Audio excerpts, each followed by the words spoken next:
Pemirsa, kini kami kembali hadir untuk menjumpai Anda dalam Berita Lampung bersama saya, Tika Rana. Sejumlah berita aktual dan informasi menarik lainnya telah kami siapkan untuk Anda. Berikut berita utama pagi hari ini.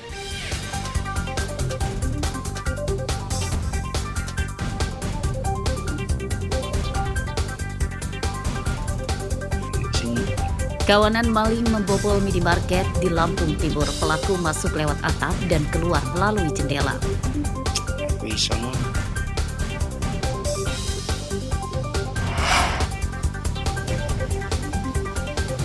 Ratusan warga di Abung Jayo, Lampung Utara terserang demam berdarah. Kalau ibu sakit gimana?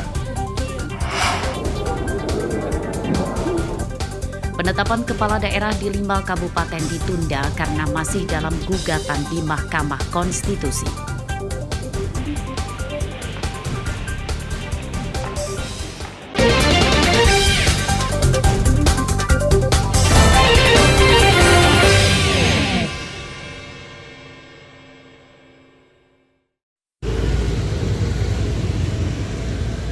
Hujan lebat yang mengguyur Kabupaten Tulang Bawang pada Kamis pagi menyebabkan akses jalan yang menghubungkan Desa Penawar Jaya dengan Agung Dalam, Kecamatan Banjarmargo terputus selama beberapa jam akibat terendam banjir. Air sungai meluap ke jalan sepanjang sekitar 100 meter dengan ketinggian lebih dari 50 cm. Akibat banjir ini, jalan tidak bisa dilewati motor dan mobil pribadi. Beberapa motor mogok akibat memaksa menerjang banjir. Sebagian besar kendaraan yang akan melewati jalan ini akhirnya memilih memutar balik menggunakan jalur lain. Mau nyebrang ke sana? Terus gimana dengan adanya banjir kayak gini, Mas? Kalau banjir kan saya muter. Mas, ini emang sering banjir gak sih, Mas? Sering. Di sini nih ya?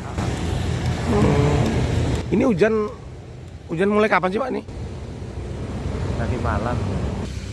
Terdapat genangan air yang cukup dalam sedulur, dikarenakan ini airnya banyak sekali. Jadi saya sendiri mencoba nanti untuk melintas lewat jalan lintas timur saja sedulur. Jadi untuk rekan-rekan yang ingin arah ke Tugu Patomo, Tugu Garuda, lebih baik lewat lintas timur dikarenakan beberapa kendaraan tadi yang lewat sini mogok sedulur. Banjir tidak meluas ke permukiman. Banjir hanya merendam jalan di daratan rendah yang di tengahnya terdapat jembatan. Pada Kamis sore, banjir telah surut dan kembali bisa dilewati kendaraan. Mustaqim melaporkan dari Tulang Bawang.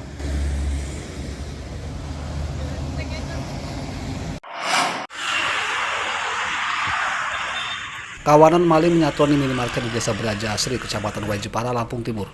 Pencurian diketahui saat pegawai akan membuka toko pada Kamis pagi. Tim Inavis yang mendapat laporan langsung datang ke minimarket ini untuk melakukan penyelidikan dengan menggelar olah tempat kejadian perkara. Pelaku diduga lebih dari 1 orang dan pencurian diduga terjadi pada dini hari. Mereka masuk toko melalui atap dan keluar dengan membawa barang-barang curian melalui jendela gudang. Para pelaku menggasak ratusan bungkus rokok, susu, dan produk lainnya di etalase dan gudang. Untuk menghilangkan jejaknya, para pelaku mencuri mesin kamera pengawas CCTV. Tadi pagi ada tim toko yang masuk pagi, ya kan, buka toko seperti biasa normal. Nah, ketika melihat masuk toko, kondisi rokok sudah habis, Pak. Gitu, yang seharusnya rokok itu terdisplay penuh, gitu kan. Kemudian masuk ke gudang, lihat kondisi gudang sudah kebongkar atapnya, gitu kan. Kondisi ventilasi juga udah kebuka, jadi udah disimpulkan udah kebobolan, Pak. Diduga pelaku masuk lewat atap gudang, gitu, Pak. Kemudian keluarnya lewat ventilasi yang ada di toko, gitu, Pak. Jadi kronologis detailnya masih belum ini sih, Pak, masih tahap penyidikan, gitu, Pak. Kerugian minimarket ditaksir lebih dari 20 juta rupiah. Pembobolan minimarket masih dalam penyelidikan polisi untuk memburu para pelakunya. Asep Saifullah melaporkan dari Lampung Timur.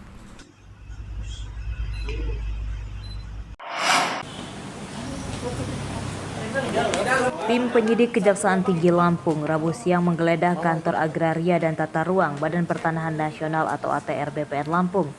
Penggeledahan tersebut untuk mencari berkas dan dokumen terkait pengusutan perkara mafia tanah berupa peralihan sertifikat tanah aset Kementerian Agama Lampung yang kembali diterbitkan atas nama perseorangan. Luas tanah aset Kementerian Agama yang hilang seluas 17.000 meter yang berada di Natar, Lampung Selatan dengan nilai sekitar 43 miliar rupiah. Berkas yang diamankan, Pak. Apa yang diamankan, Pak? Apanya? Yang diamankan berkas penerbitan sertifikat. Apa itu dugaannya, Pak? PTSL atau? Enggak ada PTS. Udah lama, sertifikat lama. Wilayah mana, Pak? Enggak lagi diteliti, udah. Enggak, yang pasti bukan berita hangat Waikanan, apalagi Pesibar enggak ada. Bukan. Tadi kabupaten mana, Pak? Atau provinsi? Lampung Selatan. Lampung Selatan ya, Pak? Ya. Terima kasih, Pak ya. Kita tunggu dulu hasil dari di Lamsel, hasil pemeriksaan. Nanti kita rilis di kantor. Perkara apa aja? Apa? Dikit aja, Ya, Pak. Dikit aja. Itu terkait dari mafia tanah juga. Bagaimana nih, Bang? Enggak, ada yang terbaru lagi. Ya. Ini yang kita sita. Ya, nanti. Iya, kita sita apa aja nih, Pak? Dokumen yang berkaitan dengan ini. Yang dari sini apa aja, Pak? Penyidikan yang kita lakukan, dokumen-dokumen. Oh, ya. apa yang diamankan, Bang? Apa yang diamankan? Dokumen aja yang menyangkut Penerbitan surat menyurat yang mengenai sertifikat dan sebagainya. Penggeledahan kantor ATR BPN tersebut dilakukan penyidik Kejati setelah penyelidikan perkara mafia tanah dinaikkan ke penyidikan sejak 7 Januari lalu. Sejauh ini belum ada orang yang ditetapkan sebagai tersangka. Babila melaporkan dari Bandar Lampung.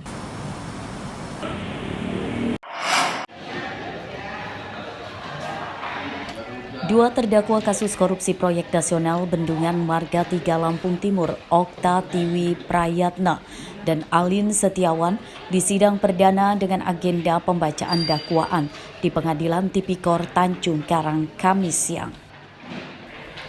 Kasus korupsi tersebut merugikan negara hingga 43 miliar rupiah dan terdakwa dijerat Undang-Undang Nomor 20 Tahun 2001 tentang pemberantasan korupsi dengan ancaman maksimal 7 tahun penjara. Okta adalah seorang pegawai negeri sipil atau PNS di Dinas Pertanian Lampung Timur, sementara Alin adalah kepala desa Trimulyo.